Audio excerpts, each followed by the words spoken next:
Jondor tumanida tadbirkorlar va soliq organ xodimlari bilan soliq qonunchiligiga kiritilgan o'zgarishlar, tadbirkorlarga berilgan yengilliklar, imtiyozlar va shuningdek soliq stavkalari,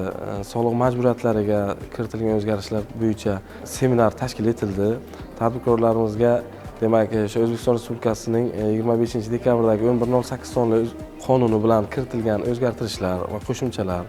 shuningdek 25-yil 12-avgustdagi 247-son farmonlari asosida tadbirkorlarga berilgan yengilliklar, qulayliklar, ularni hujjat yuritishida, soliqlarni hisoblashida, hisobotlarni taqdim etilishida berilayotgan yengilliklar va qulayliklar to'g'risida batafsil ma'lumotlar berib o'tildi. Xususan, Prezidentimizning 247-son farmonlari bilan yakka tartibdagi tadbirkorlar va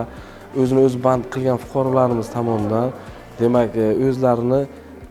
26-yil 1-yanvardan boshlab aylanma soliq rejimiga o'tkazilganligi, shuningdek bu tadbirkorlarga qulaylik sifatida ham yengillik sifatida ularning aylanma soliq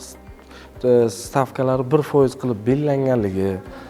batafsil yetkazildi. Shu jumladan Prezidentimiz farmonlariga binoan o'sha Paynet xolis ilovasi ishlab chiqilganligi, Paynet xolis ilovasini o'z telefoni yoki mobil ilova qurilmasiga o'rnatib o'sha savdo sotiqni amalga oshirsa, o'sha kassa apparat bilan tenglashtirilganligi batafsil yetkazildi.